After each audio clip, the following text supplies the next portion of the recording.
Oh, hey there, gang. Check out this message that I just got. Well, as you know, we've been going through this awful spot here that used to be a cabin, and we're finding lots of cool things like this old Craftsman. I think it's a hand drill, but I don't think it's really usable anymore. But there's one person out there that would argue with me about that there is a second life in this stuff, and that is Marvelous Matt's Garage, or Matt's Garage as we call it, and he can bring new life to what most people would throw away, and some of the stuff we're finding out here.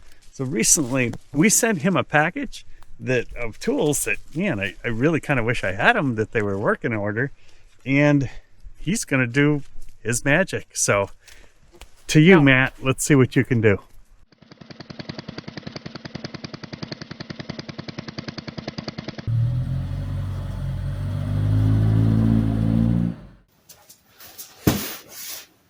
Hey, gang. Welcome back to the garage for a special long-distance restoration coming to us all the way from the great state of Alaska. Our good friends Adam and Phyllis are currently in the process of carving out their home in the Alaskan wilderness, and apparently they've unearthed some relics that they sent me to see if I can do a little bit of cleaning up on them. So what do you say we see what they sent us?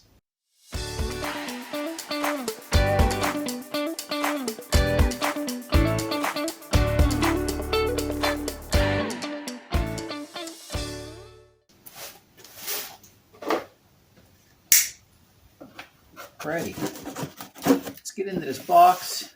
And if anybody is interested in following Adam and Phyllis's adventures in Alaska in building their off-grid homestead, I'll leave a link in the description below, and be sure to check out their channel, Alaska Cut the Cord. All right, all the way from Alaska, buried 40 years. How bad can it be?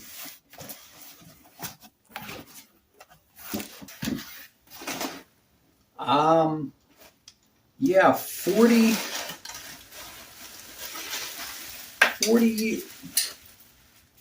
years buried in the Alaskan wilderness. Yeah, not bad. No. Yeah, we could make this work. Take a look at this. All right, so let's dig into the box and see what we got from Alaska. First up, looks like a little mini anvil, and it's not terrible. I mean, it's still got a little bit of red paint on it. Looks like a J8B maybe. Could be. Nice little anvil. I think we could do something with that. Let's see here. This little guy. Well, what's left of the little guy here. Little ball peen hammer. What's left of the handle on it.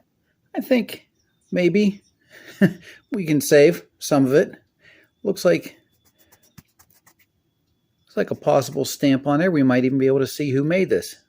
All right, so little tiny ball peen hammer. And what do we got here?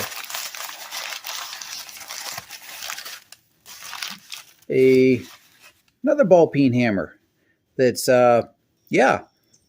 just as beautiful as the last one. Thank you, Adam. This one, I'm glad my tetanus is up to date. Let's see here. Definitely no maker's mark visible on this one. But yeah, I thank you for the confidence. We'll make this work. Okay, so another ball peen hammer. And let's see, I think we got one more in the box. And a little anvil, a couple ball peen hammers, and aha, another hammer. This guy's got some weight to it. Not terrible. I've seen worse. I've definitely seen worse. Not too much of a handle left on it, but we could make this work. I think we could find a hammer under here. Sort of a little, looks like a little bit of a blacksmith hammer. All right, let's make sure nothing's left in the box.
Okay, yeah, we're good. Yeah, not a problem. I'm gonna go and I'm gonna get another coffee and go buy a lot of sandpaper.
All right, well, that's the heavy stuff taken off.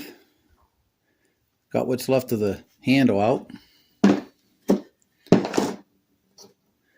Not much there. All right, well, before we put this in the electrolysis tank, let's hit it with a wire wheel. Get as much loose stuff off as we can, and we'll let it sit for a few hours in the tank.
Alrighty, so we are finished with the first part of cleaning, done with a wire wheeling, and not too bad. Not what we didn't expect. So lots of heavy pitting. The anvil, not in terribly bad shape. Still got some red paint left on her, so we're going to get that one off to the next part. The cross peen hammer. You can't see it, but right here, I did make out some letters, and this looks to be a Craftsman, 3-pound Craftsman cross peen sledge. Not bad. Pretty significant pitting on it, though. This guy, it is also a Craftsman ball peen hammer. The logo dates this to pre-1968. Some pretty good pitting on there. We're gonna have to make some decisions on what we want to do with this guy. And the little ball peen hammer, the logo on here, if you can see that, is a Stanley. It's a 1-ounce little Stanley ball peen hammer. It's got a big chunk taken out of the end here, some significant pitting. We're going to get all of this into a citric acid bath. I was going to do some electrolysis on it, but I picked up some citric acid recently, and I want to try it out on here. So I'm going to mix up a batch of that, get these soaking for a bit in there, and see what we come out with, and then make a decision where we want to go from here. So a couple Craftsmans, no name anvil, and a Stanley. Let's see what they look like.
Alrighty guys, welcome back. It's the next day.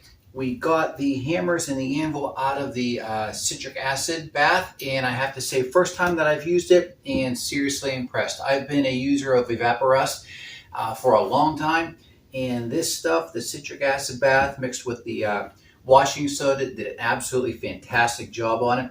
You can even see the rust that came off on the cross peen hammer. The Craftsman logo is even more visible now. And the other two small hammers look fantastic. Vast majority of the rust is off. I probably could have left it sitting there a little bit more. We are going to do some serious cleaning up on these, so I'm not worried about a little bit of rust that's been left behind. But that citric acid bath really did a fantastic job. Let me get you in. Let me get you a little bit closer. You can see for yourself.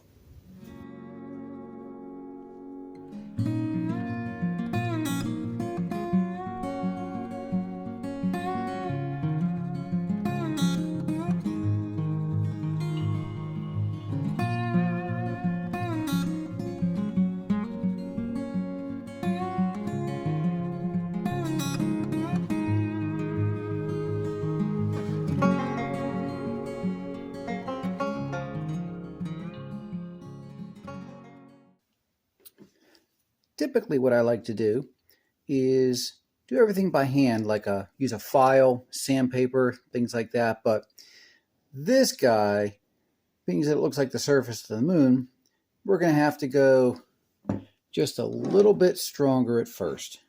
I don't want to take too much off. I'm not interested in reshaping this and taking, 3/16 of an inch off and creating a whole new hammer. Wanted to keep some of its character, but just clean it up a bit, maybe even be able to save some of that Craftsman logo. So a little bit at a time, let's see what we end up with.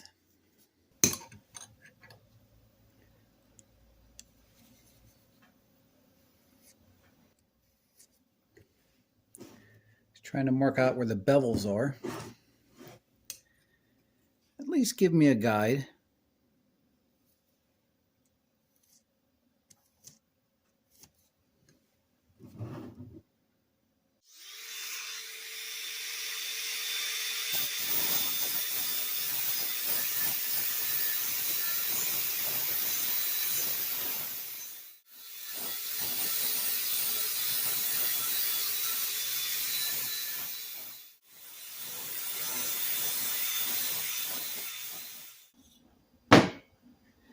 All right, well, this is going to take a little bit of while to make any progress, so I'll bring you back when, when we've made some.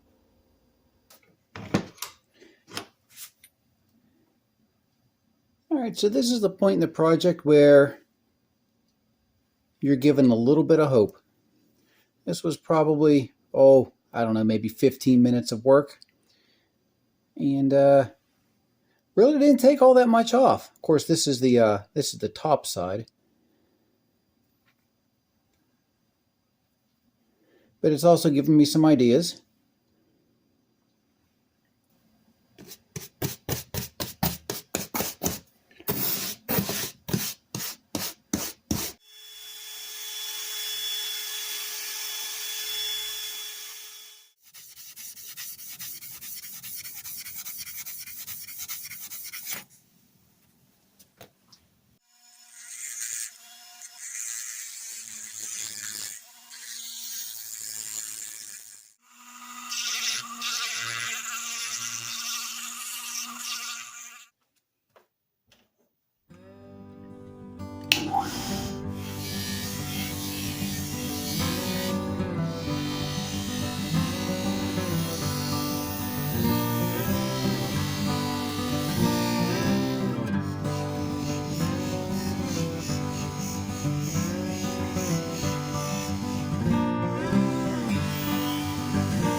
Okay, well, we've got the metal polished as best we could. And now it's time to switch gears and work on some handles for these guys. The little 4-ounce Stanley, we got a little handle for that guy. And these handles, these are all sourced from estate sales and garage sales that I found over the past year. The Craftsman, the little ball peen hammer here, we got a nice handle for that. We're probably going to have to cut it down a little bit. I think this one's a little bit too beefy. And then for the cross beam hammer, the Craftsman, I have an old hickory handle that came off of a broken sledge that I have. And it just happens that the neck right here is the perfect size for the eye in the hammer. So we're going to cut that down, fit it, probably shorten the handle up a little bit, make a nice 16-inch handle for it. It's already got a really nice color on it, so we'll clean it up. We're going to pretty up the handles and call them done. Then we can move on to the anvil. So let's get some handles fit.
A little bit of an experiment here with the RIT die. See if we can get some red.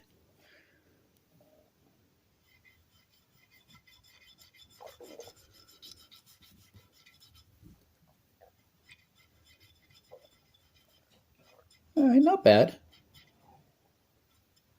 Might take a few coats, might have to darken it up a little bit.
You guys haven't forgotten about the vise yet, have you?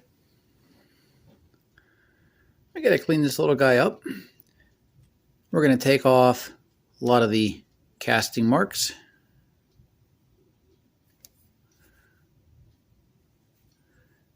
Sand it up, clean it up, polish it up, give it some paint, and give it a new look.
All right, so this is where we're at.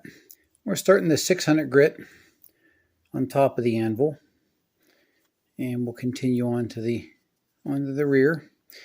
And we're going to leave everything else pretty much the way it is because it's going to get painted. We took most of the heavy cast marks out. We're going to leave the little bit of pitting that's left. Just clean it up, smooth it out so the paint looks decent. Remember, this thing's been buried for 40 years.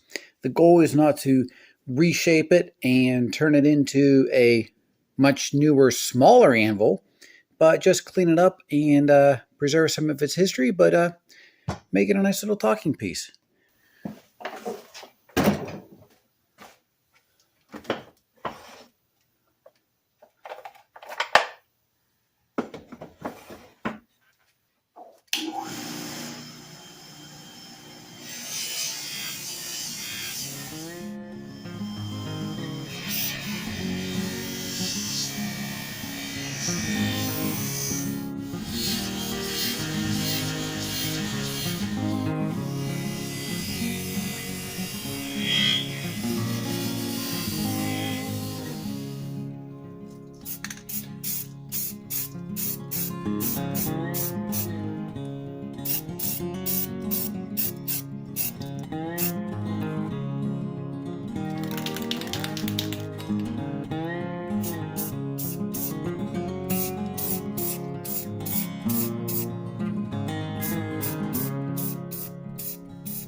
Alrighty, guys.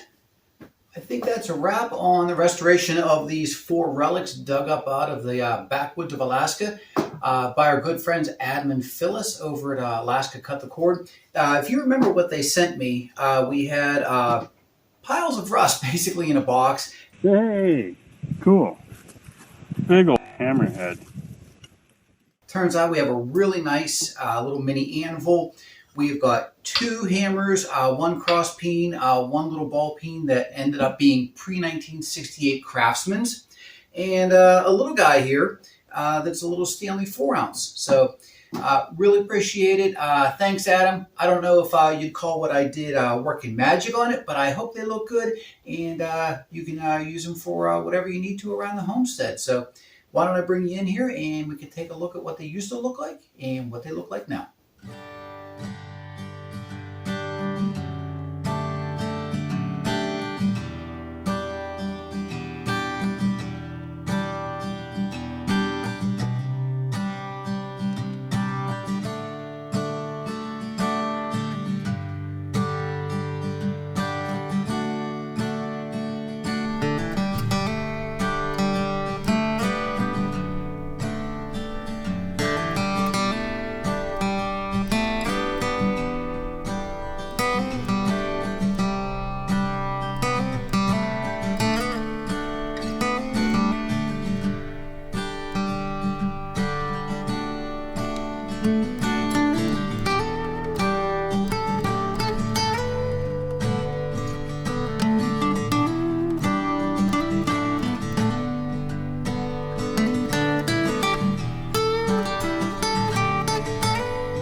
Alrighty, gang, that about wraps up the restoration of these 4 relics that were dug up out of the wilderness of Alaska, and I mean wilderness, like with views of Denali Wilderness from our good friends Adam and Phyllis. It's not every day you receive a box of rust in the mail that was buried for 40 years, but it was a lot of fun. Had a lot of fun doing this. I think they came out rather well. So thanks for the opportunity. Appreciate everybody sticking around. And one last thing to do is Adam and Phyllis, back to you.